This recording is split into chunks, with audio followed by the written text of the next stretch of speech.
이번 영상은 3단원입니다. 시스템과 상호작용. 시스템이라고 하는 것은 관찰자가 관심을 있어 하거나 또는 관찰하고자 하는 공간, 이러한 공간을 시스템이라고 하고, 그 시스템에는 그 시스템을 구성하는 요소들이 있고요. 그 요소들 간의 상호작용을 통해서 유지되는 그러한 체계를 말합니다. 이번 영상에서는 지구 시스템 먼저 살펴보도록 하겠습니다. 지구 시스템. 일단 구성 요소는 지권, 수권, 기권, 생물권, 외권 등으로 나누고요. 이러한 구성 요소들 간 상호작용을 통해서 균형을 유지하고 있는 그러한 지구 시스템. 지구는 태양계를 이루는 구성 요소이면서 동시에 독립 시스템입니다. 구성 요소들 간의 상호작용이라고 하는 과정을 통해서 에너지도 이동하고요. 또 자연현상이 일어나고 물질도 함께 이동하는 이러한 일련의 과정이 진행이 됩니다. 구성 요소 중에서 지권과 수권 그리고 기권은 층을 이루고 있거든요. 이러한 구조를 성층 구조라고 합니다. 이렇게 구성 요소들 간의 상호작용이 이루어지는 원인은 바로 에너지 때문이기도 하고요. 이 에너지로 인해서 상호작용이 일어나면서 또 동시에 에너지와 물질이 이동하는 결과를 낳게 됩니다. 이러한 상호작용의 원인, 태양 에너지, 그리고 조력 에너지, 그리고 지구 내부 에너지, 이러한 에너지들을 우리가 통틀어서 지구 에너지라고 하는데, 이러한 지구 에너지로 인한 상호작용 어떻게 진행되는지 살펴보도록 하겠습니다. 상호작용이라고 하는 것은 서로 영향을 주고받으면서 결과적으로 에너지, 물질 등이 이동하는 과정을 말합니다. 자연현상이 나타나고 날씨의 변화가 일어나고 그 결과 에너지와 물질이 이동하고, 이러한 상호작용은 원인이 바로 에너지, 이러한 과정에 연관되어 있는 것이 에너지거든요.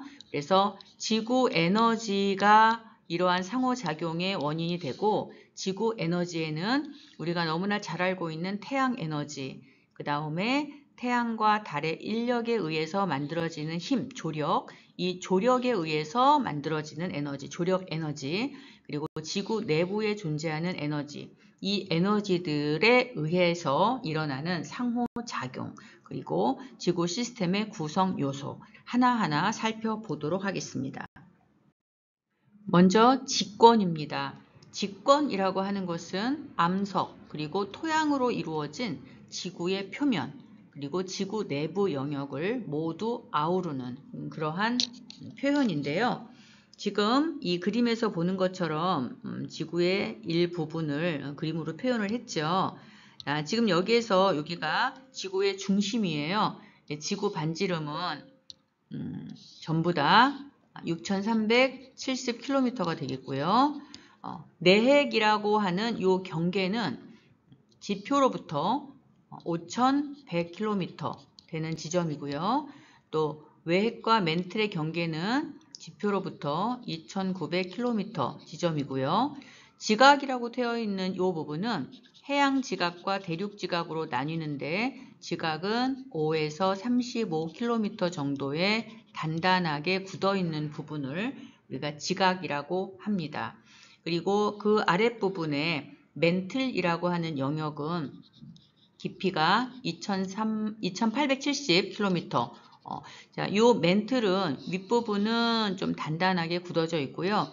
아래쪽은 좀 연약권이라고 해서 이렇게 좀 유동성이 있는 부분입니다. 외핵은 철과 니켈로 되어 있는데, 외핵은 액체 상태고요. 내핵은 역시 철과 니켈로 되어 있지만 고체 상태로 존재합니다.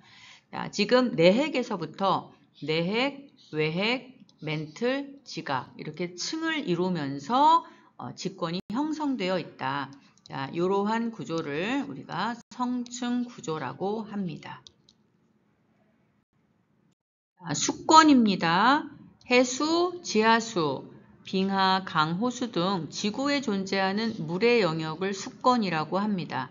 이 중에서 가장 많은 해수의 경우는 역시 성층 구조를 이루고 있거든요. 그런데 이 성층 구조는 해수의 온도의 변화로 인해서 영역으로 구분이 되어 있어요. 한번 그래프로 해볼게요. 처음에 한 17, 8도 정도를 해수 표면 온도라고 하면 이 온도가 일정하게 유지되는 그러한 영역이 있고, 깊이 들어갈수록 온도가 낮아지는 영역이 있고요. 낮은 온도로 일정한 온도를 유지하는 그러한 영역이 있어요. 그래서 우리가 이 영역을 혼합층이라고 합니다. 그리고 깊이에 따라 온도가 낮아지는 영역을 수온약층이라고 하고요. 그 아랫부분을 심해층이라고 합니다. 굉장히 찬 바다가 되겠죠. 자, 이렇게 온도가 달라지는 이유는 태양으로부터 태양 복사 에너지를 받기 때문인데, 혼합층의 경우는 바람에 의해서 물이 섞여요. 그래서 일정한 온도를 유지하게 되고요. 태양 복사 에너지는 바다의 깊이가 깊이 내려갈수록 에너지가 흡수되는 양이 도달하는 양이 적기 때문에 깊이에 따라서 이렇게 온도가 낮아지는 온도 변화를 보이게 되고요. 심해층에는 태양 복사 에너지가 거의 도달하지 않아요. 그래서 굉장히 찬 바다, 낮은 온도로 일정한 온도 분포를 보이는 그러한 영역이라고 생각하면 되겠어요. 자, 지금 이 수온 약층의 경우는 깊이 내려갈수록 온도가 낮기 때문에 굉장히 바닷물이 안정적인 상태를 유지하게 됩니다. 이 덕분에 혼합층에서 또는 심해층에서 이동하는 물질 그리고 에너지를 차단하는 그러한 역할을 하게 됩니다. 그래서 이 수권의 성층 구조를 한번 살펴봤습니다. 기권입니다. 지구 표면을 둘러싸고 있는 공기층이에요. 지표로부터 약 1000km 높이까지를 우리가 기권이라고 하고, 역시 성층 구조를 이루고 있습니다. 높이에 따라서 공기의 온도, 기온이 변화를 보이거든요. 그 변화에 따라서 4개의 층으로 구분을 합니다. 자, 여기 표면 온도 한 지표의 온도 한 20도씨라고 보고요. 자, 온도가 올라갈수록 낮아지다가 다시 온도가 높아지고 다시 낮아지다가 다시 높아지는 이러한 영역으로 구별이 되거든요. 그래서 온도가 점점 낮아지는 것은 약 11km 높이까지, 그 다음에 온도가 높아지는 이 영역까지는 한 50km, 그리고 여기까지는 80km 정도 높이까지의 이런 온도 변화를 보이는데, 점점 높이가 높아짐에 따라 온도가 낮아진다. 이 영역을 우리가 대류권이라고 부릅니다. 그리고 그 위의 영역을 성층권이라고 하고요. 다시 온도가 높이에 따라 낮아지는 영역을 중간권이라고 하고요. 점점 높아질수록 온도가 높아지는 이 영역을 열권이라고 해서 기권은 4개의 층을 이루는 성층 구조를 가지고 있습니다.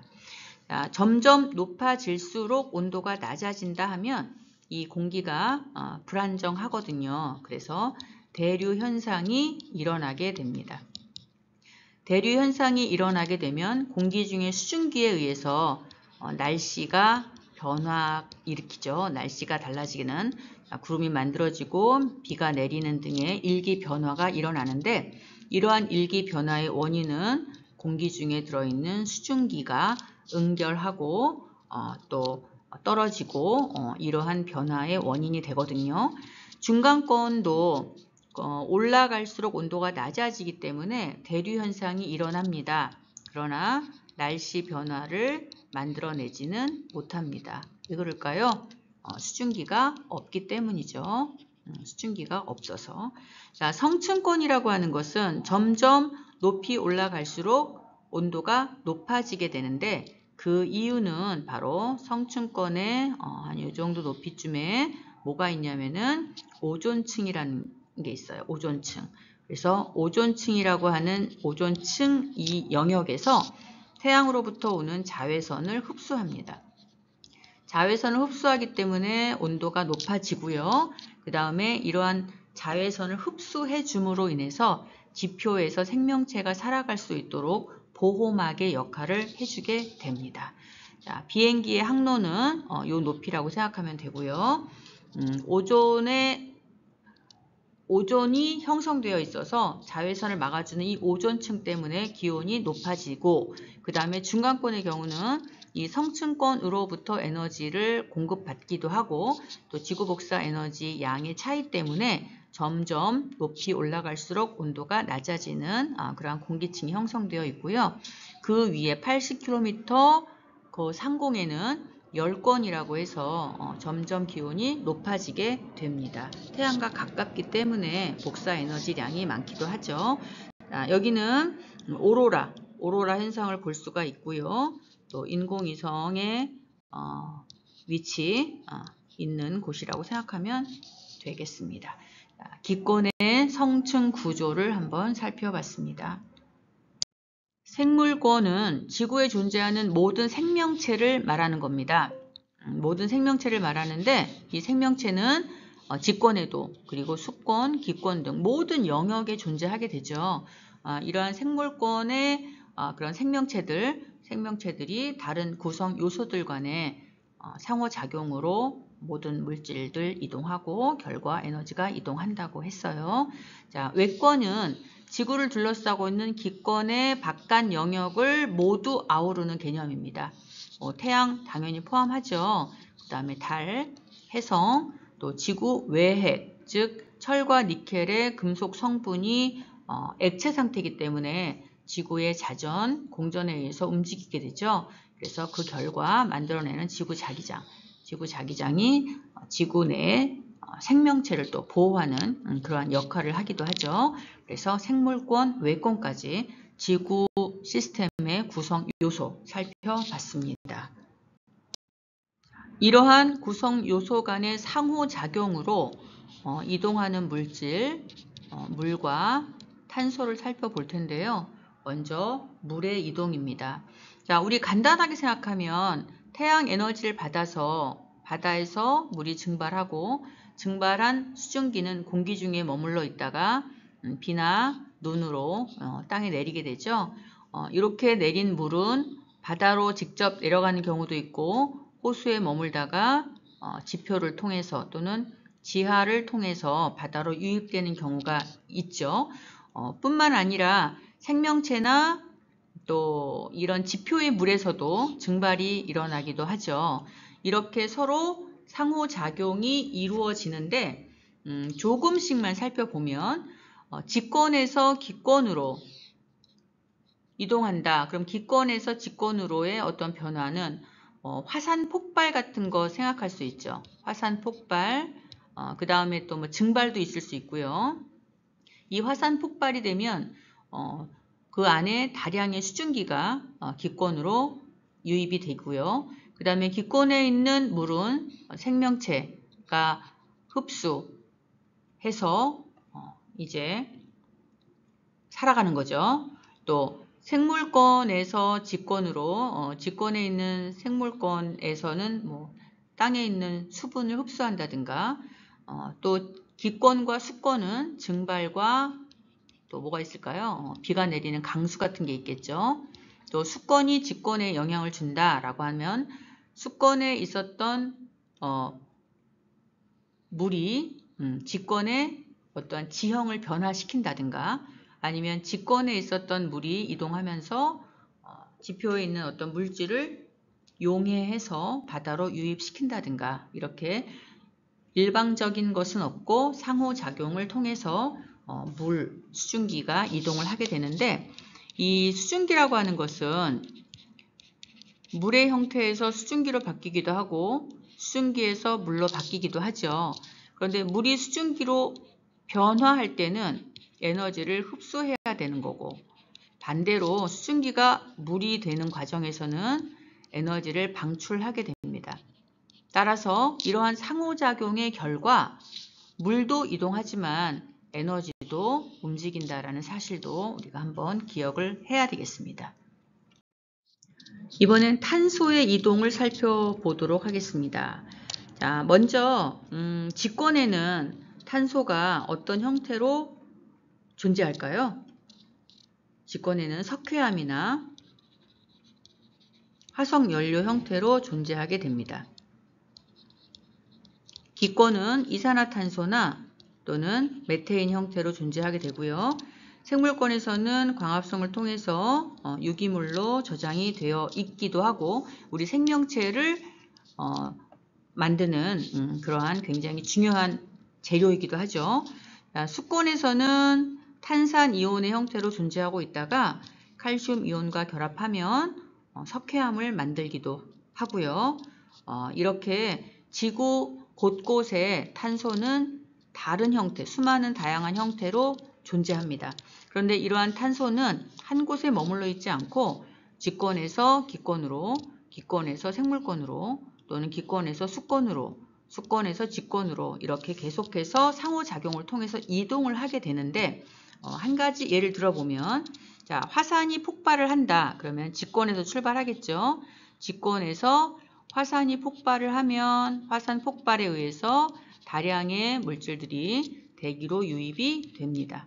자, 대기에 존재하던 탄소는 식물의 광합성을 통해서 생명체의 원소로, 물질로 자리를 잡게 되겠죠.